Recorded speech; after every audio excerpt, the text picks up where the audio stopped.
Hello students, good morning. ਅੱਜ ਦਾ ਜੋ ਆਪਣਾ ਟੌਪਿਕ ਹੈਗਾ ਚੈਪਟਰ ਆਪਾਂ ਥਰਡ ਚੈਪਟਰ 2 ਚੈਪਟਰ ਤੁਹਾਡੇ ਆਲਰੇਡੀ ਹੋ ਚੁੱਕੇ, ਕੰਪਲੀਟ ਹੋ ਗਏ। ਥਰਡ ਚੈਪਟਰ ਆਪਾਂ ਸਟਾਰਟ ਕਰਨਾ computer network.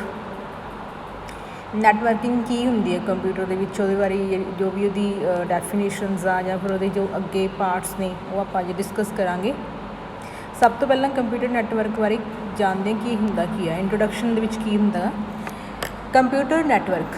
Basically computer network ਕੁਛ ਨਹੀਂ, ਬਸ ਜਿਵੇਂ ਕੁਛ ਕੰਪਿਊਟਰਸ ਹੁੰਦੇ ਨੇ ਦੋ ਜਾਂ ਦੋ ਤੋਂ ਵੱਧ ਕੰਪਿਊਟਰਸ ਜਦੋਂ ਆਪਸ ਦੇ ਵਿੱਚ ਕਨੈਕਟ ਹੁੰਦੇ ਆ, ਠੀਕ ਹੈ, ਜੁੜੇ ਜਾਂਦੇ ਨੇ ਕਿਸੇ ਮਾਧਿਅਮ ਰਾਹੀਂ, ਕਿਸੇ ਤਰੀਕੇ ਨਾਲ ਉਹਨਾਂ ਨੂੰ ਮਤਲਬ ਕਿ ਇੱਕ ਦੂਸਰੇ ਨਾਲ ਉਹ ਸੰਚਾਰ ਕਰਦੇ ਆ, ਕਮਿਊਨੀਕੇਟ ਕਰਦੇ ਆ, ਤਾਂ ਜਿਹੜੀ ਉਸ ਪ੍ਰੋਸੈਸ ਨੂੰ ਕੀ ਬੋਲਿਆ ਜਾਂਦਾ ਗਾ, ਕੰਪਿਊਟਰ ਨੈਟਵਰਕ ਬੋਲਿਆ ਜਾਂਦਾ ਗਾ, ਠੀਕ ਹੈ। ਤਾਂ ਕੰਪਿਊਟਰ ਨੈਟਵਰਕ ਹੁੰਦਾ ਕੀ ਆ? ਕੰਪਿਊਟਰ ਨੈਟਵਰਕ ਸੂਚਨਾ ਤਕਨੋਲੋਜੀ ਵਿੱਚ ਸੰਚਾਰ ਦਾ ਆਧਾਰ ਆ। ਸੰਚਾਰ ਮੀਨਸ ਕਿਵੇਂ ਇੱਕ ਦੂਸਰੇ ਤੋਂ ਇੱਕ ਕੰਪਿਊਟਰ ਤੋਂ ਦੂਸਰੇ ਕੰਪਿਊਟਰ ਤੱਕ ਕਿਵੇਂ ਅਸੀਂ ਇਨਫੋਰਮੇਸ਼ਨ ਭੇਜਣੀ ਆ, ਲਾਈਕ ਜਿਵੇਂ ਮੇਲ ਵਗੈਰਾ ਕਰਨਾ ਜਾਂ ਕੁਛ ਵੀ ਕਰਨਾ ਗਾ, ਠੀਕ ਹੈ, ਤੁਸੀਂ ਕਿਵੇਂ ਸੰਚਾਰ ਕਰਦੇ ਹੋ। ਇਹ ਕਈ ਤਰੀਕੇ ਨਾਲ ਵਰਤੇ ਜਾਂਦੇ ਹਨ। ਇਸ ਵਿੱਚ ਕਈ ਤਰ੍ਹਾਂ ਦੇ ਨੈਟਵਰਕ ਸ਼ਾਮਿਲ ਹੋ ਸਕਦੇ ਹਨ। ਨੈਟਵਰਕ ਵੀ ਕਾਫੀ ਤਰ੍ਹਾਂ ਦੇ ਹੁੰਦੇ ਆ। ਸਧਾਰਨ ਸ਼ਬਦਾਂ ਵਿੱਚ ਕੰਪਿਊਟਰ ਜਿਹੜਾ ਨੈਟਵਰਕ ਆ ਉਹ ਦੋ ਜਾਂ ਦੋ ਤੋਂ ਵੱਧ ਕੰਪਿਊਟਰਸ ਦਾ ਇੱਕ ਸਮੂਹ ਹੁੰਦਾ ਗਾ, ਗਰੁੱਪ ਹੁੰਦਾ, ਜਿਹਦੇ ਵਿੱਚ ਇਹ ਕੰਪਿਊਟਰ ਆਪਸ ਦੇ ਵਿੱਚ ਜੁੜੇ ਹੁੰਦੇ ਆ ਕਿਸੇ ਮਾਧਿਅਮ ਰਾਹੀਂ। ਮਾਧਿਅਮ ਕੁਛ ਵੀ ਹੋ ਸਕਦਾ, ਵਾਇਰਡ ਵੀ ਹੋ ਸਕਦਾ ਗਾ, ਠੀਕ ਹੈ। ਵਾਇਰਡ ਮੀਨਸ ਤਾਰਾਂ ਨਾਲ ਵੀ ਹੋ ਸਕਦਾ ਗਾ ਜਾਂ ਬਗੈਰ ਤਾਰਾਂ ਤੋਂ ਵੀ ਹੋ ਸਕਦਾ ਗਾ, ਠੀਕ ਹੈ, ਤਾਂ ਕਿ ਉਹ ਆਪਸ ਦੇ ਵਿੱਚ ਕੀ ਕਰ ਸਕਣ, ਜਾਣਕਾਰੀ ਨੂੰ ਸਾਂਝਾ ਕਰ ਸਕਣ। ਤਾਂ ਇਸ ਪ੍ਰਕਿਰਿਆ ਨੂੰ, ਇਸ ਪ੍ਰੋਸੈਸ ਨੂੰ ਕੀ ਕਰ ਤਾਂ ਜੋ ਜਿਹੜੀ ਪ੍ਰਕਿਰਿਆ ਹੈਗੀ ਕਮਿਊਨੀਕੇਸ਼ਨ ਦੀ, ਉਹਨੂੰ ਪੂਰਾ ਕਰ ਸਕਣ। ਤਾਂ ਇਸ ਪੂਰੀ ਪ੍ਰੋਸੈਸ ਨੂੰ ਕੀ ਬੋਲਦੇ ਆ, ਕੰਪਿਊਟਰ ਨੈਟਵਰਕ। ਨੈਟਵਰਕਿੰਗ ਦੀ ਜ਼ਰੂਰਤ ਸਾਨੂੰ ਕਿਉਂ ਪੈਂਦੀ ਆ? ਨੀਡ ਆਫ ਨੈਟਵਰਕਿੰਗ, ਕੀ ਲੋੜ ਆ ਆਪਾਂ ਨੂੰ ਨੈਟਵਰਕਿੰਗ ਕਾਹਦੇ ਵਾਸਤੇ ਯੂਜ਼? ਦੇਖੋ ਅੱਜ ਦੇ ਟਾਈਮ ਦੇ ਵਿੱਚ ਤਾਂ ਸਭ ਤੋਂ ਜ਼ਿਆਦਾ ਨੈਟਵਰਕਿੰਗ ਯੂਜ਼ ਹੋ ਰਹੀ ਆ। ਮੋਬਾਈਲ ਫੋਨਸ ਆਪਣੇ ਆ ਜੋ ਵੀ, ਉਹਦੇ ਉੱਪਰ ਵੀ ਨੈਟਵਰਕ ਚੱਲ ਰਿਹਾ, ਠੀਕ ਹੈ। ਆਪਣਾ ਅਲੱਗ-ਅਲੱਗ ਤਰ੍ਹਾਂ ਦੇ ਨੈਟਵਰਕ ਹੁੰਦੇ ਆ। ਕੰਪਿਊਟਰ ਦੇ ਉੱਪਰ ਨੈਟਵਰਕ ਹੁੰਦਾ, ਇੰਟਰਨੈਟ ਯੂਜ਼ ਕਰ ਰਹੇ ਹਾਂ ਅਸੀਂ। ਕਿਉਂ ਯੂਜ਼ ਕਰਦੇ ਹਾਂ? ਆਪਸ ਦੇ ਵਿੱਚ ਕਮਿਊਨੀਕੇਟ ਕਰਨ ਵਾਸਤੇ, ਆਪਸ ਦੇ ਵਿੱਚ ਸੰਚਾਰ ਕਰਨ ਦੇ ਲਈ। ਆਪਦੀ ਕੋਈ ਵੀ ਜਾਣਕਾਰੀ, ਕਿਸੇ ਵੀ ਤਰ੍ਹਾਂ ਦਾ ਸੰਚਾਰ। ਦੇਖੋ ਹੁਣ ਤੁਸੀਂ ਫੋਨ ਦੇ ਉੱਪਰ ਆਪਣੇ ਨੈਟਵਰਕਿੰਗ ਯੂਜ਼ ਹੁੰਦੀ ਆ। ਸਾਰੇ ਲੋਕ ਕੀ ਆ, ਫੋਨ ਦੇ ਨਾਲ ਹੀ ਅਟੈਚ ਨੇ, ਇੱਕ ਦੂਸਰੇ ਨਾਲ ਜੁੜੇ ਹੋਏ ਆ। ਫੋਨ ਦੇ ਉੱਪਰ ਹੀ ਤੁਸੀਂ ਕੋਈ ਵੀ ਜਾਣਕਾਰੀ ਇੱਕ ਦੂਸਰੇ ਨਾਲ ਸਾਂਝੀ ਕਰਦੇ ਹੋ। ਤਾਂ ਨੈਟਵਰਕ ਤਾਂ ਬਹੁਤ ਹੀ ਜ਼ਰੂਰੀ ਆ ਅੱਜ ਦੇ ਟਾਈਮ ਦੇ ਵਿੱਚ। ਨੈਟਵਰਕਿੰਗ ਦੀ ਜ਼ਰੂਰਤ ਫਾਈਲਾਂ ਅਤੇ ਸੂਚਨਾਵਾਂ ਨੂੰ ਸਾਂਝਾ ਕਰਨ ਦੇ ਲਈ। ਫਾਈਲਸ ਹੋ ਗਈਆਂ, ਸੂਚਨਾਵਾਂ ਮਤਲਬ ਇਨਫੋਰਮੇਸ਼ਨ ਹੋ ਗਈ, ਉਹਨਾਂ ਨੂੰ ਆਪਸ ਦੇ ਵਿੱਚ ਸਾਂਝਾ ਕਰਨ ਦੇ ਲਈ, ਠੀਕ ਆ। ਅਤੇ ਇਸ ਨੂੰ ਇੱਕ ਕੰਪਿਊਟਰ ਤੋਂ ਦੂਜੇ ਕੰਪਿਊਟਰ ਨਾਲ ਸੰਚਾਰ ਕਰਨ ਲਈ ਸਾਨੂੰ ਕੰਪਿਊਟਰ ਨੈਟਵਰਕਿੰਗ ਦੀ ਲੋੜ ਹੈ। ਜੇ ਤੁਸੀਂ ਫਾਈਲਾਂ ਜਾਂ ਸੂਚਨਾਵਾਂ ਨੂੰ ਸਾਂਝਾ ਕਰਨਾ ਚਾਹੁੰਦੇ ਹੋ ਜਾਂ ਇੱਕ ਕੰਪਿਊਟਰ ਤੋਂ ਦੂਸਰੇ ਕੰਪਿਊਟਰ ਤੱਕ ਭੇਜਣਾ ਚਾਹੁੰਦੇ ਹੋ ਤਾਂ ਤੁਹਾਨੂੰ ਨੈਟਵਰਕਿੰਗ ਚਾਹੀਦਾ ਗਾ, ਨੈਟਵਰਕ ਤੁਹਾਡੇ ਕੋਲ ਹੋਣਾ ਚਾਹੀਦਾ ਗਾ।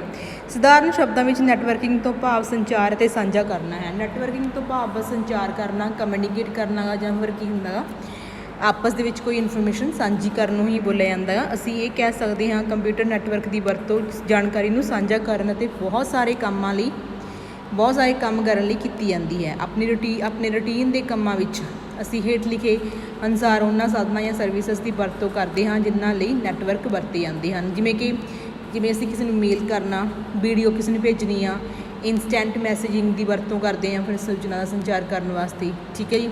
ਜਾਂ ਫਿਰ ਨੈਟਵਰਕ ਨੂੰ ਸਾਂਝੇ ਤੌਰ 'ਤੇ ਵਰਤਣ ਲਈ ਵਾਲੇ ਹੋਰ ਡਿਵਾਈਸ ਜਿਵੇਂ ਕਿ ਪ੍ਰਿੰਟਰ। ਹੁਣ ਜਿਵੇਂ ਫੋਰ ਐਗਜ਼ਾਮਪਲ ਸਾਡੇ ਕੋਲ ਕੀ ਆ, ਕੰਪਿਊਟਰ ਆਪਣੇ ਕੋਲ ਬਹੁਤ ਜ਼ਿਆਦਾ ਨਹੀਂ, ਬਟ ਪ੍ਰਿੰਟਰ ਇੱਕੋ ਹੀ ਆ, ਸਕੈਨਰ ਇੱਕੋ ਹੀ ਆ, ਫੋਟੋ ਕਾਪੀਅਰ ਇੱਕੋ ਹੁੰਦਾ। ਜੇ ਤੁਹਾਡੇ ਕੋਲ ਨੈੱਟ ਚੱਲ ਰਿਹਾ, ਨੈੱਟ ਅਵੇਲੇਬਲ ਹੈ, ਨੈਟਵਰਕਿੰਗ ਹੈਗੀ ਆ, ਤਾਂ ਤੁਸੀਂ ਇਹਨਾਂ ਜਿਹੜੇ ਡਿਵਾਈਸਿਸ ਨੂੰ, ਪ੍ਰਿੰਟਰ ਨੂੰ, ਸਕੈਨਰਸ ਨੂੰ, ਫੋਟੋ ਕਾਪੀਅਰਸ ਨੂੰ ਆਪਸ ਦੇ ਵਿੱਚ ਸ਼ੇਅਰ ਕਰ ਸਕਦੇ ਹੋ। ਮਤਲਬ ਪ੍ਰਿੰਟਰ ਇੱਕ ਹੋਵੇ, ਦੋ ਤੋਂ ਵੱਧ ਜੇ ਕੰਪਿਊਟਰ ਹੈਗੇ ਆ ਤਾਂ ਉਹ ਨੈਟਵਰਕਿੰਗ ਦੀ ਵਰਤੋਂ ਕਰਕੇ ਇੱਕੋ ਹੀ ਪ੍ਰਿੰਟਰ ਨਾਲ ਕੰਮ ਸਾਰ ਸਕਦੇ ਆ। ਮੀਨਸ ਉਹਨੂੰ ਉਹ ਮਤਲਬ ਕਿ ਯੂਜ਼ ਕਰ ਸਕਦੇ ਆ, ਸ਼ੇਅਰ ਕਰ ਸਕਦੇ ਆ ਆਪਸ ਦੇ ਵਿੱਚ। ਤਾਂ ਉੱਥੇ ਵੀ ਇਹਦੀ ਜ਼ਰੂਰਤ ਪੈਂਦੀ ਆ। ਫਾਈਲਾਂ ਨੂੰ ਸਾਂਝਾ ਕਰਨਾ, ਇੱਕ PC ਤੋਂ ਇੱਕ ਕੰਪਿਊਟਰ ਤੋਂ ਦੂਜੇ ਕੰਪਿਊਟਰ ਤੱਕ ਭੇਜਣੀ, ਜਾਂ ਮੋਬਾਈਲ ਫੋਨ ਦੇ ਵਿੱਚ ਆਪਾਂ ਆਮ ਦੇਖਦੇ ਹਾਂ PDF ਬਣਾ ਲੈਂਦੇ ਹਾਂ, ਉਹ ਫਾਈਲ ਹੀ ਹੋ ਇੱਕ ਤਰ੍ਹਾਂ ਨਾਲ, ਠੀਕ ਆ। ਇੱਕ ਫੋਨ ਤੋਂ ਦੂਜੇ ਫੋਨ ਤੱਕ ਜਾਂਦੀ ਆ। ਰਿਮੋਟ ਸਿਸਟਮ ਯੂਜ਼ ਹੁੰਦਾ ਆ, ਜਾਂ ਫਿਰ ਤੇ ਸੋਫਟਵੇਅਰ ਓਪਰੇਟਿੰਗ ਪ੍ਰੋਗਰਾਮਾਂ ਨੂੰ ਸਾਂਝਾ ਕਰਨਾ, ਜਾਂ ਫਿਰ ਜਿਹੜੇ ਸੋਫਟਵੇਅਰਸ ਨੇ ਜਾਂ ਫਿਰ ਓਪਰੇਟਿੰਗ ਸਿਸਟਮ ਕੋਈ ਵੀ ਪ੍ਰੋਗਰਾਮਸ ਨੇ ਉਹਨਾਂ ਨੂੰ ਆਪਸ ਦੇ ਵਿੱਚ ਸ਼ੇਅਰ ਕਰਨਾ ਇੱਕ ਦੂਸਰੇ ਨਾਲ। ਤਾਂ ਉੱਥੇ ਵੀ ਨੈਟਵਰਕਿੰਗ ਦੀ ਲੋੜ ਪੈਂਦੀ ਆ। ਨੈਟਵਰਕ ਉਪਭੋਗਤਾਵਾਂ ਨੂੰ ਯੂਜ਼ਰਸ ਨੂੰ ਮਤਲਬ ਨੈਟਵਰਕ ਉਪਭੋਗਤਾਵਾਂ ਨੂੰ ਜਾਣਕਾਰੀ ਨੂੰ ਆਸਾਨੀ ਨਾਲ ਐਕਸੈਸ ਕਰਨ ਅਤੇ ਪ੍ਰਬੰਧਨ ਕਰਨ ਦੀ ਆਗਿਆ ਦੇਣਾ। ਨੈਟਵਰਕ ਦੀ ਹੈਲਪ ਨਾਲ ਅਸੀਂ ਕੀ ਕਰ ਸਕਦੇ ਹਾਂ, ਜਿਹੜੀ ਇਨਫੋਰਮੇਸ਼ਨ ਹੁੰਦੀ ਆ ਉਹਨੂੰ ਈਜ਼ੀਲੀ ਐਕਸੈਸ ਕਰ ਸਕਦੇ ਹਾਂ। ਦੇਖੋ ਜੇ ਤੁਸੀਂ ਕੁਛ ਵੀ ਹੈ ਇੰਟਰਨੈਟ ਦੇ ਉੱਪਰ ਆਪਾਂ ਦੇਖਦੇ ਹਾਂ ਕੋਈ ਵੀ ਇਨਫੋਰਮੇਸ਼ਨ ਤਾਂ ਆਪਾਂ ਈਜ਼ੀਲੀ ਉਹਨੂੰ ਕੀ ਯੂਜ਼ ਕਰਦੇ ਹਾਂ। ਐਕਸੈਸ ਕਰਨਾ ਮਤਲਬ ਯੂਜ਼ ਕਰ ਲੈਂਦੇ। ਜੇ ਤੁਹਾਡੇ ਕੋਲ ਕੋਈ ਤੁਸੀਂ ਨੈਟਵਰਕ ਯੂਜ਼ ਕਰ ਰਹੇ ਹੋ ਜਾਂ ਫਿਰ ਉਸ ਜਿਹੜੀ ਇਨਫੋਰਮੇਸ਼ਨ ਨੂੰ ਤਰੀਕੇ ਨਾਲ ਮੈਨੇਜ ਵੀ ਤੁਸੀਂ ਕਰ ਸਕਦੇ ਹੋ ਕਿਹਦੀ ਹੈਲਪ ਨਾਲ, ਨੈਟਵਰਕ ਦੀ ਹੈਲਪ ਨਾਲ। ਅੱਗੇ ਜੀ ਨੈਟਵਰਕ ਦੇ ਵਿੱਚ ਇੱਕ ਸਿਸਟਮਸ ਨੇ ਜਿਵੇਂ ਕਿ OSI ਲੇਅਰਸ ਆਉਂਦੀਆਂ ਨੇ, ਠੀਕ ਹੈ, ਡਿਫਰੈਂਟ ਟਾਈਪਸ ਦੇ ਅੱਗੇ ਆਉਂਦੇ ਸਿਸਟਮਸ ਦੇ ਵਿੱਚ, ਉਹ ਆਪਾਂ ਡਿਸਕਸ ਕਰਾਂਗੇ। ਨੈਟਵਰਕਿੰਗ ਦੇ ਵਿੱਚ ਹੀ ਯੂਜ਼ ਕੀਤੇ ਜਾਂਦੇ। ਸਭ ਤੋਂ ਪਹਿਲਾਂ ਹੈਗੀ ਹੈ OSI ਲੇਅਰ, ਠੀਕ ਹੈ। ਇਹ ਇੱਕ ਲੇਅਰ ਹੁੰਦੀ ਹੈ ਜਿਹਦੀ ਹੈਲਪ ਨਾਲ ਨੈਟਵਰਕਿੰਗ ਡਿਜ਼ਾਈਨ ਕੀਤਾ ਜਾਂਦਾ ਗਾ। OSI ਦਾ ਪੂਰਾ ਨਾਮ ਕੀ ਆ? Open system interconnection. Open system interconnection ਨਾਮ ਦਾ ਇਹ model ISO international organisation of standardisations, ਇਹ ਇੱਕ ਆਰਗੇਨਾਈਜੇਸ਼ਨ ਆ ਜਿਹੜੀ ਕਿ ਮਤਲਬ ਕਿ ਰੂਲ ਸੈੱਟ ਕਰਦੀ ਹੈ ਇਹਨਾਂ ਵਾਸਤੇ। ਜੋ ਵੀ ਤੁਸੀਂ ਕੋਈ ਵੀ ਮਤਲਬ ਕਿ ਲੇਅਰਸ ਵਗੈਰਾ ਡਿਜ਼ਾਈਨ ਹੁੰਦੀਆਂ ਨੇ ਨੈਟਵਰਕ ਵਾਸਤੇ, ਰਾਹੀਂ ਸਾਲ 1984 ਵਿੱਚ ਤਿਆਰ ਕੀਤਾ ਗਿਆ ਸੀ। 1984 ਦੇ ਵਿੱਚ ਇਹਨੂੰ ਤਿਆਰ ਕੀਤਾ ਗਿਆ ਸੀ। ਇਹਦੇ ਵਿੱਚ 7 ਲੇਅਰਾਂ ਹੁੰਦੀਆਂ ਨੇ। 7 ਲੇਅਰਾਂ ਦਾ ਆਰਕੀਟੈਕਚਰ ਹੁੰਦਾ ਗਾ, ਢਾਂਚਾ ਹੁੰਦਾ ਗਾ, ਜਿਸ ਵਿੱਚ ਹਰੇਕ ਲੇਅਰ ਕੋਲ ਖਾਸ ਕਾਰਜ ਕੁਸ਼ਲਤਾ ਹੁੰਦੀ ਹੈ। ਹਰੇਕ ਲੇਅਰ ਦਾ ਇੱਕ ਆਪਣਾ ਡਿਫਰੈਂਟ ਕੰਮ ਹੋਏਗਾ, ਇੰਡੀਵਿਜੂਅਲੀ ਕੰਮ ਹੋਏਗਾ। ਇਹ ਸਾਰੀਆਂ 7 ਲੇਅਰਾਂ ਜਿਹੜੀਆਂ ਹੁੰਦੀਆਂ ਨੇ ਵਿਸ਼ਵ ਭਰ ਵਿੱਚ ਇੱਕ ਯੂਜ਼ਰ ਤੋਂ ਦੂਸਰੇ ਯੂਜ਼ਰ ਨੂੰ ਡਾਟਾ ਸੰਚਾਰਿਤ ਕਰਨ ਲਈ ਮਿਲ ਕੇ ਕੰਮ ਕਰਦੀਆਂ ਨੇ। ਵਰਲਡ ਦੇ ਵਿੱਚ ਕਿਤੇ ਵੀ ਤੁਸੀਂ ਮਤਲਬ ਕਿ ਆਪਦੀ ਇਨਫੋਰਮੇਸ਼ਨ ਸੈਂਡ ਕਰਨੀ ਆ ਜਾਂ ਫਿਰ ਸੰਚਾਰ ਕਰਨਾ, ਡਾਟਾ ਦਾ ਸੰਚਾਰ ਕਰਨਾ ਗਾ, ਨੈਟਵਰਕਿੰਗ ਤੁਹਾਡੇ ਕੋਲ ਹੈ। ਬਟ ਨੈਟਵਰਕਿੰਗ ਦੇ ਵਿੱਚ OSI ਤੁਸੀਂ ਲੇਅਰ ਯੂਜ਼ ਕਰ ਰਹੇ ਹੋ ਤਾਂ ਇਹ ਸਾਰੀਆਂ ਜਿੰਨੀ 7 ਲੇਅਰਾਂ ਨੇ ਇਕੱਠੀਆਂ ਮਤਲਬ ਯੂਨਿਟੀ ਬਣਾ ਕੇ, ਠੀਕ ਆ, ਇੱਕ ਦੂਸਰੇ ਨਾਲ ਮਤਲਬ ਮਿਲ ਕੇ ਇਕੱਠੀਆਂ ਹੋ ਕੇ ਹੀ ਕੰਮ ਕਰਦੀਆਂ ਨੇ ਅਤੇ ਤੁਹਾਡਾ ਡਾਟਾ ਕੀ ਕਰਦੀਆਂ ਨੇ ਵਰਲਡ ਦੇ ਵਿੱਚ ਕਿਤੇ ਵੀ ਤੁਸੀਂ ਭੇਜਣਾ ਚਾਹੁੰਦੇ ਹੋ ਸੰਚਾਰ ਕਰਦੇ ਹੋ। ਦੇਖੋ WhatsApp ਚਲਾਉਂਦੇ ਆ, ਨੈਟਵਰਕਿੰਗ ਦੇ ਥਰੂ ਹੀ ਪੋਸੀਬਲ ਆ। WhatsApp ਤੁਸੀਂ ਚਾਹੇ ਤੁਹਾਡਾ ਕੋਈ ਰਿਲੇਟਿਵ ਆ ਕੈਨੇਡਾ ਦੇ ਵਿੱਚ ਬੈਠਾ ਹੈਗਾ, ਤੁਸੀਂ ਉੱਥੇ ਵੀ ਉਹਨੂੰ ਮੈਸੇਜ ਵਗੈਰਾ ਮਤਲਬ ਪਾਸ ਕਰ ਸਕਦੇ ਹੋ, ਤਾਂ ਉਹ ਇੱਕ ਨੈਟਵਰਕਿੰਗ ਦੇ ਥਰੂ ਹੀ ਪੋਸੀਬਲਸ ਨੇ। ਇਹਦਾ ਚਲੋ ਐਪਸ ਨੇ, WhatsApp ਹੋਇਆ, Facebook ਹੋਈ, ਸਾਰੀਆਂ ਐਪਸ ਨੇ। ਬਟ ਆਪਾਂ ਯੂਜ਼ ਬੇਸਿਕਲੀ ਕੀ ਕਰ ਰਹੇ ਹਾਂ, ਨੈਟਵਰਕਿੰਗ ਯੂਜ਼ ਕਰ ਰਹੇ ਹਾਂ। ਤਾਂ ਮਤਲਬ ਉਹਦੇ ਵਿੱਚ ਅਲੱਗ-ਅਲੱਗ ਤਰੀਕਿਆਂ ਨਾਲ ਡਿਜ਼ਾਈਨ ਕੀਤੇ ਜਾਂਦੇ ਆ ਆਰਕੀਟੈਕਚਰਸ ਨੈਟਵਰਕਿੰਗ ਦੇ। ਤਾਂ ਹੁਣ ਆਪਾਂ ਕਿਹੜਾ ਪੜ੍ਹ ਰਹੇ ਹਾਂ ਜੀ? OSI layer. ਜਿਵੇਂ ਕਿ ਅਸੀਂ ਪੜ੍ਹ ਚੁੱਕੇ ਹਾਂ ਕੁੱਲ 7 OSI ਲੇਅਰਸ ਹੁੰਦੀਆਂ ਨੇ। ਕਿਹੜੀਆਂ ਹੁੰਦੀਆਂ ਨੇ ਉਹ ਡਿਸਕਸ ਕਰਾਂਗੇ ਆਪਾਂ। ਇਹਨਾਂ ਦੇ ਆਪਣੇ ਕਾਰਜ ਹੁੰਦੇ ਆ। ਇਹ 7 ਲੇਅਰਾਂ ਹੇਠ ਲਿਖੇ ਅਨੁਸਾਰ ਆ। ਲਾਈਕ ਫਸਟ ਹੈਗੀ ਆ ਫਿਜ਼ੀਕਲ ਲੇਅਰ ਆ, ਸੈਕਿੰਡ ਡਾਟਾ ਲਿੰਕ ਲੇਅਰ ਆ, ਸੈਕਿੰਡ ਜੋ ਦੇਖੋ ਇਹ ਇਸੇ ਸੀਕੁਐਂਸ ਦੇ ਵਿੱਚ ਹੀ ਰਾਹੀਂ ਤੁਸੀਂ ਗੱਲ ਕਰਨੀਆਂ ਨੇ। ਡਿਫਰੈਂਟ ਤੁਸੀਂ ਇਹਦਾ ਸੀਕੁਐਂਸ ਚੇਂਜ ਨਹੀਂ ਕਰ ਸਕਦੇ। ਜੇ ਲਾਈਕ ਤੁਸੀਂ ਕੋਈ ਕੱਲ੍ਹ ਨੂੰ ਟੈਸਟ ਦਿੰਦੇ ਆ, ਪੇਪਰ ਦਿੰਦੇ ਆ, ਉਹਦੇ ਵਿੱਚ ਤੁਸੀਂ ਇੱਕ ਹੋਰ ਅਲੱਗ ਸੀਕੁਐਂਸ ਦੇ ਵਿੱਚ ਮਤਲਬ ਤੁਸੀਂ ਲੇਅਰਸ ਨਹੀਂ ਲਿਖ ਸਕਦੇ। ਇਸੇ ਸੀਕੁਐਂਸ ਦੇ ਵਿੱਚ ਹੀ ਲੇਅਰ ਚੱਲਦੀਆਂ ਨੇ ਕਿਉਂਕਿ ਇਹ ਇਸੇ ਸੀਕੁਐਂਸ ਦੇ ਵਿੱਚ ਹੀ ਆਰਕੀਟੈਕਚਰ ਦੇ ਵਿੱਚ ਡਿਜ਼ਾਈਨ ਕੀਤੀਆਂ ਜਾਂਦੀਆਂ ਨੇ। ਫਸਟ ਹੈਗੀ ਹੈ physical layer, second data link layer ਆ, ਨੈਟਵਰਕ ਲੇਅਰ ਆ, ਟਰਾਂਸਪੋਰਟ ਲੇਅਰ ਆ, ਸੈਸ਼ਨ ਲੇਅਰ ਆ, presentation layer and application layers ਆ। ਸਭ ਤੋਂ ਪਹਿਲੀ ਹੈਗੀ ਹੈ ਫਿਜ਼ੀਕਲ ਲੇਅਰ। ਫਿਜ਼ੀਕਲ ਲੇਅਰ ਦਾ ਕੀ ਕੰਮ ਆ? ਇਸ ਲੇਅਰ ਦਾ ਮੁੱਖ ਕੰਮ ਵੱਖੋ ਵੱਖਰੇ ਬਿਟਸ ਲਾਈਕ 0 1 ਦੀ ਫਾਰਮ 'ਚ ਜਿਹੜਾ ਆਪਣਾ ਡਾਟਾ ਹੁੰਦਾ ਕੰਪਿਊਟਰ ਦੇ ਵਿੱਚ ਜ਼ਿਆਦਾਤਰ ਉਹ 0 ਅਤੇ 1 ਦੀ ਫਾਰਮ ਬਿਟਸ ਦੀ ਫਾਰਮ ਦੇ ਵਿੱਚ ਹੀ ਪ੍ਰੋਸੈਸ ਹੁੰਦਾ ਗਾ। ਤਾਂ ਇਹਦਾ ਕੰਮ ਕੀ ਹੁੰਦਾ? ਵੱਖਰੋ ਵੱਖਰੇ ਬਿਟਸ ਜਿਵੇਂ 0 1 ਹੁੰਦੇ ਆ, ਠੀਕ ਹੈ, ਨੂੰ ਇੱਕ ਨੋਡ ਤੋਂ ਦੂਜੇ ਨੋਡ ਵਿੱਚ ਸੰਚਾਰਿਤ ਕਰਨਾ।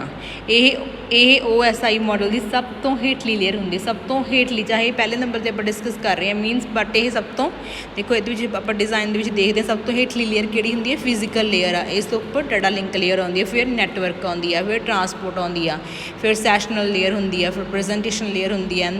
ਲਾਸਟ ਦੇ ਉੱਪਰ ਸਭ ਤੋਂ ਉੱਪਰ ਕਿਹੜੀ ਹੁੰਦੀ ਆ? ਐਪਲੀਕੇਸ਼ਨ ਲੇਅਰਸ ਹੁੰਦੀ ਆ। ਇਹ ਲੇਅਰ ਇੱਕ ਨੈਟਵਰਕ ਵਿੱਚ ਫਿਜ਼ੀਕਲ ਕਨੈਕਸ਼ਨ ਦੀ ਸਥਾਪਨਾ, ਰੱਖ ਰਖਾਓ ਅਤੇ ਉਸ ਲਈ ਡੀਐਕਟੀਵੇਟ ਕਰਦੀ ਹੈ, ਉਸ ਨੂੰ ਡੀਐਕਟੀਵੇਟ ਕਰਦੀ ਹੈ। ਇਹਦਾ ਕੰਮ ਕੀ ਹੁੰਦਾ? ਕਨੈਕਸ਼ਨ ਸਥਾਪਿਤ ਕਰਨਾ ਮਤਲਬ ਕਮਿਊਨੀਕੇਸ਼ਨ ਬਣਾਉਣਾ, ਸਥਾਪਿਤ ਕਰਨਾ, ਰੱਖ ਰਖਾਓ ਮਤਲਬ ਉਹਦਾ ਮੇਨਟੇਨ ਕਰਨਾ, ਉਹਨੂੰ ਮੇਨਟੇਨੈਂਸ ਬਣਾ ਕੇ ਰੱਖਣੀ ਉਹਦੀ, ਐਂਡ ਉਹਨੂੰ ਡੀਐਕਟੀਵੇਟ ਕਿਸੇ ਵੀ ਟਾਈਮ ਉਹਨੂੰ ਡੀਐਕਟੀਵੇਟ ਵੀ ਕਰ ਸਕਦੀ ਆ। ਜੇ ਕੋਈ ਕਨੈਕਸ਼ਨ ਨੂੰ ਐਕਟੀਵੇਟ ਕਰੂਗੀ ਤਾਂ ਡੀਐਕਟੀਵੇਟ ਕਰਨ ਦਾ ਕੰਮ ਵੀ ਫਿਜ਼ੀਕਲ ਲੇਅਰ ਦਾ ਹੀ ਹੁੰਦਾ ਗਾ। ਸੈਕਿੰਡ ਹੈਗੀ ਹੈ data link layer. Data link layer ਬਿਨਾਂ ਕਿਸੇ ਗਲਤੀ ਦੇ ਡਾਟਾ ਫਰੇਮ ਦੇ ਵਿੱਚ ਹੁੰਦਾ, ਜੋ ਡਾਟਾ ਹੁੰਦਾ ਜੋ ਆਪਾਂ ਨੇ ਭੇਜਣਾ। ਡਾਟਾ ਦੇਖੋ ਕੁਛ ਵੀ ਹੋ ਸਕਦਾ, ਡਾਟਾ ਕੋਈ ਫਾਈਲ ਵੀ ਹੋ ਸਕਦੀ ਆ, ਕੋਈ ਫੋਟੋ ਵੀ ਹੋ ਸਕਦੀ ਆ, ਕੁਛ ਵੀ ਹੋ ਸਕਦਾ। ਮਤਲਬ ਜੋ ਤੁਸੀਂ ਸੈਂਡ ਕਰਦੇ ਹੋ, ਮਤਲਬ ਕਿ ਨੈਟਵਰਕਿੰਗ ਦੇ ਥਰੂ ਇੱਕ ਯੂਜ਼ਰ ਦੂਸਰੇ ਯੂਜ਼ਰ ਨੂੰ ਸੈਂਡ ਕਰਦਾ, ਉਹਨੂੰ ਡਾਟਾ ਬੋਲਦੇ ਆ।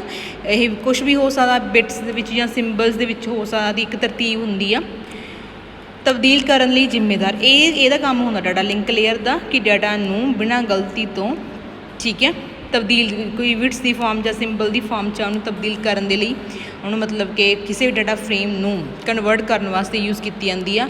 ਇਹ ਨੈਟਵਰਕ ਦੇ ਡਾਟਾ ਦਾ ਫਾਰਮੈਟ ਪਰਿਭਾਸ਼ਿਤ ਕਰਦੀ ਹੈ। ਨੈਟਵਰਕ ਦੇ ਉੱਪਰ ਜੋ ਤੁਸੀਂ ਡਾਟਾ ਭੇਜਣਾ ਗਾ, ਕੋਈ ਫੋਟੋ, ਕੋਈ ਫਾਈਲ, ਕੁਛ ਵੀ ਆ, ਉਹਦਾ ਫਾਰਮੈਟ ਕਿ ਉਹ ਕਿਸ ਫਾਰਮੈਟ ਦੇ ਵਿੱਚ ਕਿਸ ਤਰੀਕੇ ਨਾਲ ਉਹ ਜਾ ਸਕਦੀ। ਹੁਣ ਜਿਵੇਂ ਫੋਟੋਆਂ ਨੇ ਠੀਕ ਹੈ, ਉਹਨਾਂ ਦੇ ਅਲੱਗ ਫਾਰਮੈਟ ਹੁੰਦੇ ਆ ਠੀਕ ਹੈ। ਲਾਈਕ JP, ਹੁਣ ਫੋਟੋਆਂ ਦੇ ਵਿੱਚ JPG ਫਾਰਮੈਟ ਦੇ ਵਿੱਚ ਵੀ ਜਾਂਦੀਆਂ ਨੇ ਫੋਟੋਆਂ, PNG ਦੇ ਵਿੱਚ ਵੀ ਜਾਂਦੀਆਂ ਨੇ ਠੀਕ ਹੈ। ਜਾਂ ਫਾਈਲਾਂ ਹੋ ਗਈਆਂ PDF ਫਾਈਲਸ ਹੁੰਦੀਆਂ ਨੇ, ਬਹੁਤ ਤਰ੍ਹਾਂ ਦੀਆਂ ਫਾਈਲਸ ਹੁੰਦੀਆਂ ਨੇ। ਉਹਨਾਂ ਦਾ ਫਾਰਮੈਟ ਤਿਆਰ ਕਰਨ ਦਾ ਕੰਮ ਕਿਹਦਾ ਹੁੰਦਾ? ਡਾਟਾ ਲਿੰਕ ਲੇਅਰ ਦਾ। ਇਹ ਦੋ ਜਾਂ ਦੋ ਤੋਂ ਵਧੇਰੇ ਉਪਕਰਨਾਂ ਦੇ ਵਿਚਕਾਰ ਇੱਕ ਭਰੋਸੇਮੰਦ ਅਤੇ ਕੁਸ਼ਲ ਸੰਚਾਰ ਪ੍ਰਦਾਨ ਕਰਦੀਆਂ ਨੇ। ਉਪਕਰਨ ਮਤਲਬ ਕੰਪਿਊਟਰ ਦੀ ਵੀ ਗੱਲ ਹੋ ਸਕਦੀ, ਇੱਕ ਕੰਪਿਊਟਰ ਤੋਂ ਦੂਜੇ ਕੰਪਿਊਟਰ ਦੇ ਵਿਚਕਾਰ, ਜਾਂ ਫਿਰ ਇੱਕ ਮੋਬਾਈਲ ਫੋਨ ਤੋਂ ਦੂਜੇ ਮੋਬਾਈਲ ਫੋਨ ਦੇ ਵਿਚਕਾਰ ਇੱਕ ਭਰੋਸੇਮੰਦ ਅਤੇ ਕੁਸ਼ਲ ਸੰਚਾਰ ਕੀ ਕਰਦੀਆਂ ਨੇ? ਪ੍ਰੋਵਾਈਡ ਕਰਦੀਆਂ ਨੇ। ਇਹ ਸਥਾਨਕ ਨੈਟਵਰਕ ਦੇ ਹਰੇਕ ਡਿਵਾਈਸ ਦੀ ਵਿਲੱਖਣ ਪਹਿਚਾਣ ਲਈ ਜ਼ਿੰਮੇਦਾਰ ਹੁੰਦੀਆਂ ਨੇ। ਮਤਲਬ ਨੈਟਵਰਕ ਕਿਸ ਤਰ੍ਹਾਂ ਦਾ ਗਾ, ਉਹਦੇ ਵਿੱਚ ਜਿੰਨੇ ਵੀ ਕੰਪਿਊਟਰਸ ਹੁੰਦੇ ਆ, ਉਹਨਾਂ ਦੀ ਜੋ ਆਇਡੈਂਟੀਟੀ ਆ ਠੀਕ ਹੈ, ਵਿਲੱਖਣ ਪਹਿਚਾਣ ਮੀਨਸ ਆਇਡੈਂਟੀਟੀ ਵਾਸਤੇ ਵੀ ਇਹ ਯੂਜ਼ ਕੀਤੀ ਜਾਂਦੀ ਆ। ਨੈਟਵਰਕ ਲੇਅਰ ਡਿਵਾਈਸ ਐਡਰੈਸਿੰਗ ਦਾ ਪ੍ਰਬੰਧ ਕਰਦੀ ਹੈ। ਇਹ ਐਡਰੈਸਿੰਗ ਕਿ ਕਿਸ ਐਡਰੈਸ ਦੇ ਉੱਪਰ ਅਸੀਂ ਦੇਖੋ, ਹੁਣ ਆਪਾਂ ਭੇਜਣਾ ਗਾ, ਆਪਾਂ ਸਿਰਫ ਇੱਕ WhatsApp ਕਰ ਦਿੰਦੇ ਹਾਂ। ਬਾਕੀ ਤੁਸੀਂ ਸਿਰਫ ਇੱਕ ਫਾਈਲ WhatsApp ਕਰ ਦਿੰਦੇ ਹੋ, ਕਿੱਥੇ ਜਾਂਦੀ ਹੈ, ਕਿਵੇਂ ਜਾਂਦੀ ਹੈ, ਆਪਾਂ ਨੂੰ ਨਹੀਂ ਪਤਾ ਹੈਗਾ। ਉਹ ਕੰਮ ਸਾਰਾ ਕਿਹਦਾ ਗਾ? ਨੈਟਵਰਕਿੰਗ ਦਾ। ਤਾਂ ਉਹਦੀ ਪ੍ਰੋਪਰ ਐਡਰੈਸ ਵੀ ਤਾਂ ਸਾਨੂੰ ਹੋਣਾ ਚਾਹੀਦਾ ਗਾ, ਕਿ ਕਿਸ ਐਡਰੈਸ ਦੇ ਉੱਪਰ ਉਹ ਫਾਈਲ ਸੈਂਡ ਹੋਊਗੀ। ਜੋ ਤੁਸੀਂ ਭੇਜਿਆ ਹੈਗਾ ਉਸ ਐਡਰੈਸ ਦੇ ਉੱਪਰ ਪ੍ਰੋਪਰ ਸੈਂਡ ਕਰਨਾ। ਪੂਰੀ ਪ੍ਰੋਸੈਸ ਜੋ ਰਹਿ ਜਾਂਦੀ ਹੈ ਵਿਚਕਾਰ ਰਹਿ ਜਾਂਦੀ ਆ, ਉਹ ਆਪਣੇ ਤੋਂ ਮਤਲਬ ਕੀ ਹੈ, ਜੋ ਯੂਜ਼ਰਸ ਆ ਉਹਨਾਂ ਨੂੰ ਕੁਛ ਨਹੀਂ ਪਤਾ, ਉਹਨਾਂ ਨੇ ਸਿਰਫ ਇੱਕ ਸੈਂਡ ਕਰਨਾ ਹੁੰਦਾ। ਕਿਸ ਤਰੀਕੇ ਨਾਲ ਪ੍ਰੋਸੈਸ ਹੁੰਦੀ ਆ, ਉਹ ਸਾਰੀ ਕੀ ਆ? ਨੈਟਵਰਕਿੰਗ ਦੇ ਉੱਪਰ ਡਿਪੈਂਡ ਕਰਦੀ ਹੈ, ਕਿਸ ਤਰ੍ਹਾਂ ਦਾ ਨੈਟਵਰਕ ਯੂਜ਼ ਕੀਤਾ ਜਾ ਰਿਹਾ ਹੈਗਾ। ਇਹਦੇ ਵਿੱਚ ਕੀ ਹੁੰਦਾ ਕਿ ਜਿਹੜੀ ਨੈਟਵਰਕ ਲੇਅਰ ਆ, ਉਹਦਾ ਕੰਮ ਕੀ ਆ? ਐਡਰੈਸ ਦਾ ਪ੍ਰਬੰਧ ਕਰਨਾ, ਕਿਸ ਐਡਰੈਸ ਦੇ ਉੱਪਰ ਜਾ ਰਿਹਾ ਹੈਗਾ ਡਾਟਾ, ਅਤੇ ਨੈਟਵਰਕ ਦੇ ਡਿਵਾਈਸਾਂ ਦੀ ਸਥਿਤੀ ਨੂੰ ਟਰੈਕ ਕਰਦੀ ਹੈ। ਅਤੇ ਜੋ ਨੈਟਵਰਕ ਦੇ ਵਿੱਚ ਡਿਵਾਈਸ ਯੂਜ਼ ਕਰ ਰਹੇ ਆ, ਮਤਲਬ ਦੋ ਕੰਪਿਊਟਰ ਵੀ ਹੋ ਸਕਦੇ ਆ, ਮੋਬਾਈਲ ਫੋਨ ਵੀ ਹੋ ਸਕਦੇ ਆ, ਉਹਨਾਂ ਦੀ ਜੋ ਸਥਿਤੀ ਆ ਉਹਨੂੰ ਟਰੈਕ ਕਰਦੀ ਹੈ। ਟਰੈਕ ਕਰਨਾ ਮੀਨਸ ਆਇਡੈਂਟੀਫਾਈ ਕਰਨਾ, ਲੱਭਣਾ। ਇਹ ਨੈਟਵਰਕ ਦੀਆਂ ਸਥਿਤੀਆਂ, ਸੇਵਾ ਦੀ ਤਰਜੀਹ ਅਤੇ ਹੋਰ ਕਾਰਕਾਂ ਦੇ ਆਧਾਰ 'ਤੇ ਡਾਟਾ ਨੂੰ ਉਸਦੇ ਸੋਰਸ ਤੋਂ ਡੈਸਟੀਨੇਸ਼ਨ ਵੱਲ ਲਿਜਾਣ ਦਾ ਸਭ ਤੋਂ ਵਧੀਆ ਮਾਰਗ ਨਿਰਧਾਰਿਤ ਕਰਦੀ ਹੈ। ਬੇਸਿਕਲੀ ਇਹਦਾ ਕੰਮ ਕੀ ਹੁੰਦਾ ਗਾ ਕਿ ਜੋ ਡਾਟਾ ਇੱਕ ਸੋਰਸ ਹੁੰਦਾ ਜਿੱਥੋਂ ਜਾਂਦਾ ਡਾਟਾ, ਜੋ ਬੰਦਾ ਭੇਜਦਾ, ਜੋ ਮਤਲਬ ਕੰਪਿਊਟਰ ਜਾਂ ਜੋ ਮੋਬਾਈਲ ਫੋਨ ਤੋਂ ਭੇਜਿਆ ਜਾਂਦਾ, ਉਹਨੂੰ ਸੋਰਸ ਬੋਲਦੇ ਆ।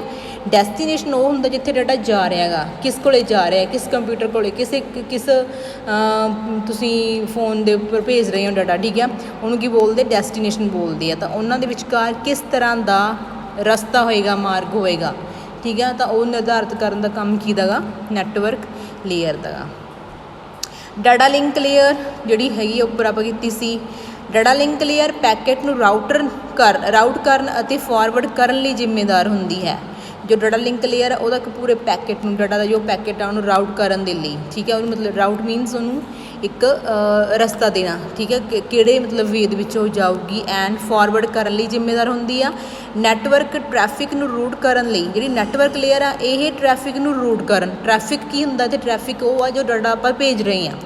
ਜੋ ਡਾਟਾ ਇੱਕ ਕੰਪਿਊਟਰ ਤੋਂ ਦੂਜੇ ਕੰਪਿਊਟਰ ਤੱਕ ਜਾ ਰਿਹਾ ਹੈਗਾ, ਉਹ ਟ੍ਰੈਫਿਕ ਨੂੰ ਰੂਟ ਕਰਨ ਦੇ ਲਈ, ਮਤਲਬ ਕਿ ਰਸਤਾ ਦੇਣ ਦੇ ਲਈ ਵਰਤੇ ਜਾਂਦੇ ਪ੍ਰੋਟੋਕੋਲਸ ਹੁੰਦੇ ਆ, ਰੂਲਸ ਰੈਗੂਲੇਸ਼ਨਸ। ਪ੍ਰੋਟੋਕੋਲ ਨੂੰ ਨੈਟਵਰਕ ਲੇਅਰ ਪ੍ਰੋਟੋਕੋਲ ਵਜੋਂ ਜਾਣਿਆ ਜਾਂਦਾ ਹੈ। ਪ੍ਰੋਟੋਕੋਲ ਦੀਆਂ ਉਦਾਹਰਨਾਂ, ਇਹਦੇ ਵਿੱਚ ਪ੍ਰੋਟੋਕੋਲਸ ਯੂਜ਼ ਹੁੰਦੇ ਆ ਇੱਕ ਇੱਕ ਤਾਂ IP ਪ੍ਰੋਟੋਕੋਲ ਹੁੰਦਾ। ਪ੍ਰੋਟੋਕੋਲ ਕੀ ਹੁੰਦਾ? ਪ੍ਰੋਟੋਕੋਲ ਹੁੰਦਾ ਗਾ ਰੂਲਸ ਦਾ ਸਮੂਹ, ਜਿਹੜੇ ਮਤਲਬ ਰੂਲ ਸੈੱਟ ਕੀਤੇ ਜਾਂਦੇ ਆ, ਉਹਨਾਂ ਵਾਸਤੇ ਨਿਰਧਾਰਿਤ ਕੀਤੇ ਜਾਂਦੇ ਨੇ ਕਿ ਇਸ ਤਰੀਕੇ ਨਾਲ ਹੀ ਡਾਟਾ ਇੱਕ ਜਗ੍ਹਾ ਤੋਂ ਦੂਜੀ ਜਗ੍ਹਾ ਤੱਕ ਜਾ ਸਕਦਾ। ਉਹਨਾਂ ਰੂਲਾਂ ਨੂੰ ਠੀਕ ਹੈ, ਉਹਨਾਂ ਰੂਲਾਂ ਦੇ ਸਮੂਹ ਨੂੰ ਪ੍ਰੋਟੋਕੋਲਸ ਬੋਲਦੇ ਆ। ਪ੍ਰੋਟੋਕੋਲਸ ਦੀ ਉਦਾਹਰਨਾਂ ਜਿਵੇਂ IP ਪ੍ਰੋਟੋਕੋਲ ਆ ਠੀਕ ਹੈ, ਜਾਂ ਫਿਰ IPv6 ਪ੍ਰੋਟੋਕੋਲ ਵੀ ਆ ਰਿਹਾ। ਡਿਫਰੈਂਟ ਟਾਈਪ ਦੇ ਪ੍ਰੋਟੋਕੋਲਸ ਹੁੰਦੇ ਆ। ਅੱਗੇ ਹੈ ਜੀ ਟਰਾਂਸਪੋਰਟ ਲੇਅਰ। ਟਰਾਂਸਪੋਰਟ ਲੇਅਰ ਦਾ ਕੰਮ ਕੀ ਹੁੰਦਾ? ਟਰਾਂਸਪੋਰਟ ਲੇਅਰ ਇਹ ਸੁਨਿਸ਼ਚਿਤ ਕਰਦੀ ਹੈ ਕਿ ਇੱਕ ਨੈਟਵਰਕ 'ਤੇ ਮੈਸੇਜ ਉਸ क्रम विच ही संचारित किए गए हैं जिस क्रम विच वो भेजे गए सन। डाटा की कोई डुप्लीकेसी नहीं हुई है। यदा काम बस यही है ध्यान रखना कि जोड़े मैसेज भेजे गए आ एक जगह तो दूजी जगह मतलब सोर्स तो डेस्टिनेशन तक भेजे गए आ वो उसे सीक्वेंस भेजे गए आ जिस सीक्वेंस के तैयार किए गए सी। जिवें पहले नंबर के उपर जो मैसेज जाना चाहिए सी उही जा रहा है, आए तो नहीं कि अगे पिछे जा रहा, मतलब उन्होंने एक सीक्वेंस बनाना मतलब कि उस क्रम के ही वो सारे भेजे जान जिस दे विच वो बनाए गए सी। ठीक है, कम्यूनीकेट किए गए जिस विचों भेजे गए सी। डाटा की कोई डुप्लीकेसी, डाटा की कोई डुप्लीकेसी तो नहीं आ रही हैगी, मतलब एक मैसेज भेजा आए तो नहीं है डबल टाइम वो पहुँच गया, एक बार पहुँचा, डुप्लीकेसी तो नहीं आ रही हैगी। ट्रांसपोर्ट लेयर की मुख्य जिम्मेवारी डाटा को पूरी तरह ट्रांसफर करना होंगी है। यदि पूरी जिम्मेदारी है कि डाटा को एक पूरी तरह नाल ट्रांसफर किया जाए एक जगह तो दूजी जगह तक। यह उपरली लेयर तो डाटा प्राप्त करती है। देखो ट्रांसपोर्ट लेयर असी उपर बनी हुई, उपरली लेयर यदि किहड़ी आ सैशनल लेयर, उपरली लेयर तो डाटा प्राप्त करूगी एंड उन्होंने छोटिया इकाइयों में वंडती है। छोटी छोटी इकाइयों में की कर देंदी आ मतलब सैगमेंट के वंड देंदी आ जिन्होंने सैगमेंट वजों जाना जाता है। इस लेयर को एंड टू एंड वाली एंड टू एंड लेयर भी इन्हू कहा जाता। सैकेंड नेम यदा की है ट्रांसपोर्ट का, कई बार पूछ लेंगे ट्रांसपोर्ट का सैकेंड नेम की आ एंड टू एंड लेयर आ, क्योंकि यह डाटा को सोर्स के डैसटीनेशन विचकार भरोसेयोग ढंग नाल डिलीवर करने लिए पॉइंट टू पॉइंट कनैक्शन प्रदान करती है। क्यों कहते, क्योंकि यह सोर्स तो लैके डैसटीनेशन तक जिन्ना टाइम ट्रांसपोर्ट नहीं होंगी हैगी, मतलब कि ट्रांसफर नहीं होंदा डाटा, तो उन्ना टाइम की है पॉइंट टू पॉइंट कनैक्शन प्रदान करके एक जगह तो दूजी जगह संचार करवाती है। इस करके एंड टू एंड बोलिया जाता है। नैक्सट हैगी जी सैशनल लेयर। सैशनल लेयर जी होंगी है वो पंजवीं लेयर आ इस आर्कीटैक्चर के OSI आर्कीटैक्चर के जो कि बहुत सारे कंप्यूटर के विचकार कनैक्शन नियंत्रित करती है, जिसका काम की है बहुत सारे कनैक्शन जोड़े कंप्यूटर्स ने उन्होंने आपस के की है कनैक्ट करने का काम करती है। सैशनल लेयर दो प्रक्रियावां विचकार डायलॉग नू ट्रैक करती है। प्रक्रियावां होंदियां प्रोसैस के विचकार जो डायलॉग्स ने उन्होंने ट्रैक करती है, आइडेंटिफाई करती है, जो हाफ डुपलैक्स एंड फुल डुपलैक्स हो सकता है। हाफ डुपलैक्स तो फुल डुपलैक्स के भी डिफरेंस होंदा जिसनों सैशन कहते हैं। हाफ डुपलैक्स की होंदा जी, जिमें कि दो संचार कर रहे हैं आपस के कंप्यूटर, मतलब हाफ डुपलैक्स ये होंदा कि एक तो मतलब कि भेज दे आपका डाटा बट सैकेंड तो वापस ना आवे, बस एक वालों ही संचार हो रहा, दूजा सिर्फ रिसीव कर रहा है मैसेज, वो वापस रिप्लाई नहीं कर सकता। फुल डुपलैक्स ये होंदा कि जो मैसेज जाता एक वालों जाता सैकेंड भी उन्होंने की कर सकता दोबारा वापस भेज सकता, तो उन्होंने की बोलते हैं फुल डुपलैक्स संचार बोलते हैं। इस डाटा को लड़ीबद्ध तरीके में संचारित करते समय सैशनल लेयर कुछ चैक पॉइंट ਨੂੰ जोड़ती है। जो तुम डाटा लड़ीबद्ध मतलब सीक्वेंस के भेजना संचारित करते हो तो सैशनल लेयर का काम की होंगे कुछ चैक पॉइंट्स होंगे उन्होंने आपस में जोड़ लेंदी आ। जेकर डाटा के संचार के मध्य मिडल कुछ गलती हो जाती है तो यह सारा संचार प्रसारण चैक पॉइंट तो दोबारा शुरू हो जाता है। चैक पॉइंट्स लगे होंगे ने, जे किते भी गलती होंगी तो चैक पॉइंट पर जाके वो सही होकर उन्होंने दोबारा की कर देंदी आ शुरू कर देंदी आ। इस प्रक्रिया सिंक्रोनाइजेशंस, इस प्रक्रिया सिंक्रोनाइजेशन भी बोलते हैं या फिर रिकवरी का नाम दिता जाता है। मतलब कि भाव कहने का भाव की है सैशनल्स होंगे आ, सैशन दिते जाते हैं। एक सैशन जो सैशन लेयर होंगी आ डिफरेंट जोड़े चैक पॉइंट्स होंगे उन्होंने जुड़ी होंगी है। जो तुम एक सैशन के जो टाइम दिता होंगे लिमिट टाइम दी होंगी आ वो जो तुम डाटा सेंड करते हैं जिस थोड़ी बहुती भी गलती होंगी जो किसी भी चैक पॉइंट के उपर पहुँचती आ तो उत्थों सही करके दोबारा तो शुरू कर दिता जाता है। जे दोबारा फिर जाते जाते कोई गलती होंगी है डाटा संचार के तो उन्होंने सही करके अगले चैक पॉइंट के उपर उन्होंने दोबारा फॉरवर्ड करते जाता है। ये काम होंगे सैशनल लेयर का। सो स्टूडेंट्स आपने अज किया नैटवर्किंग की होंगी है एंड OSI आर्कीटैक्चर जो नैटवर्किंग के उपर जिहदे उपर नैटवर्किंग बेस्ड आ डिफरेंट आर्कीटैक्चर होंगे आ नैटवर्किंग के जोड़े आप यूज़ करते हैं। जब आप OSI आर्कीटैक्चर्स एंड लेयर्स बारे डिस्कस कर रहे थे जिहदे विच आप सैशनल लेयर तक डिस्कस कर चुके हैं। नैक्सट जो वीडियो होगा वो आप प्रेजेंटेशन लेयर्स जो एप्लीकेशन लेयर रहिंदियां ने वो डिस्कस करांगे एंड नैक्सट जो भी नाल टॉपिक रिलेटेड होएगा वो डिस्कस करांगे। Thank you so much.